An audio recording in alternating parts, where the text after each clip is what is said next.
제가 사실은 한 4, 5년 전에 이제 완전히 다 정리하고 은퇴를 할까 싶었었어요. 이 사업체를요? 예, 왜 보통 아픔들이 한 번씩 있지 않습니까? 근데 그 와중에 저 장비를 우연히 이제 개발을 하게 된 거죠. 지금 돌릴까?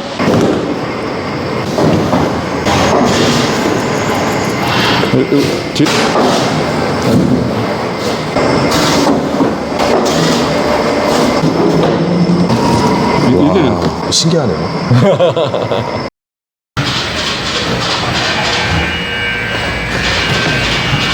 이제 물류 회사들이나 이런 데서 보면 박스가 테이핑이 된 상태로 제품을 받게 되니까 이런 것들을 사람들이 일일이 다 칼로 잘라야 되거든요. 그렇죠. 네. 그래서 그 이 커터 칼이 핑거 커터라는 말이 있어요. 그 정도로 사실은 이거를 이렇게 작업을 하다가 보면 자기 손가락이나 이런 데도 다치고 옷이나 이런 데도 그렇고 내부에 있는 제품 손상되는 경우도 분명히 있거든요. 그래서 이제 그거를 하루에도 뭐 수천 개 수만 개를 사람들이 지금 작업을 하고 있거든요. 예를 들어서 물류센터 이런 데를 생각을 해보시면 하루에 돌아가는 물동량이 엄청나잖아요. 누군가는 그거를 열심히 자르고 있다고 보시면 그런 거를 그러면 어떻게 자동화를 할 수 있을까를 저희가 고민을 했던 거죠. 그 원래 그 대표님은 어떤 지금 회사신 거예요? 아, 저희 회사는요. 저거 잠깐만 보여드릴까요? 무슨 로봇이에요? 아, 이게 이제 산업용 로봇의 대표 주자가 이 두 가지입니다. 얘는 스카라 로봇, 얘는 수직 가관절 로봇. 그래서 이런 로봇 전문 회사입니다, 저희가. 그래서 이제 저런 기술들을 바탕으로 저희가 이 로봇을 이용한 박스 커팅기를 개발을 하게 됩니다.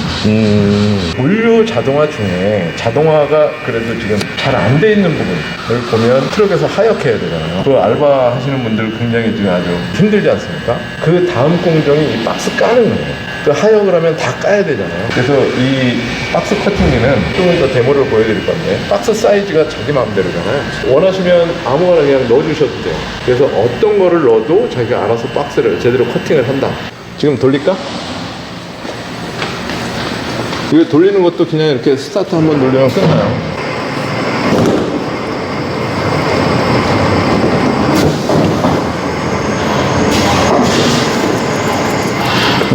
뒤에 더 넣어.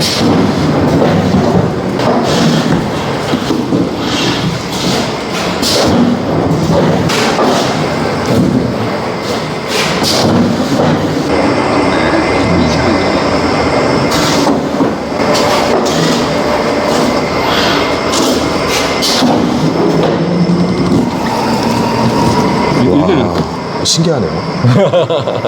지금 보시는 것처럼 이제 하루에 웬만한 물류 회사에서는 장비 한 대만 가지고도 보통 한 적어도 5,000개, 많이 하면 10,000개 정도? 예. 그렇게 깔 거예요. 10,000개를 칼질을 하면 작업자 한 명이 만약에 칼날 하나로 커터 칼로 보통 자르잖아요. 힘든 것도 힘든 거지만 칼날도 금방 무뎌질 거잖아요. 예. 그러면 깨지고 뭐하고 하는 경우들이 많기 때문에 그런 것들을 보완한 자동화 장비가 됩니다.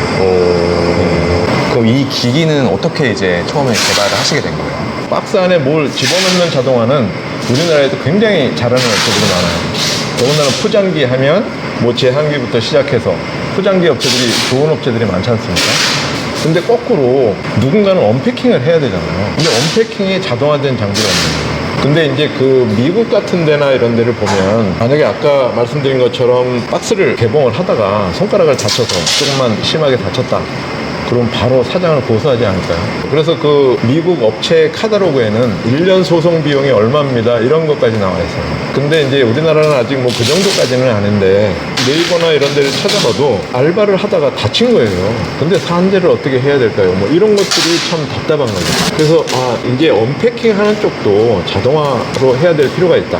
근데 이제 거기에 가장 큰 숙제는 아까 보여드렸던 것처럼 박스를 아무거나 집어넣어도 다 자를 수 있어야 되잖아요. 무슨 받는 입장에서 보면 어느 박스가 올지 모르는 거예요. 그래서 저희가 랜덤 박스를 처리할 수 있도록 언패킹 하는 기술을 개발을 하게 된 거예요. 이거는 한 얼마 정도에 이제 판매가 되는 거예요? 일단 미국 장비가 국내에 들어와서 인스톨 비용까지 다 하면 한 5억에서 6억 정도 하거든요.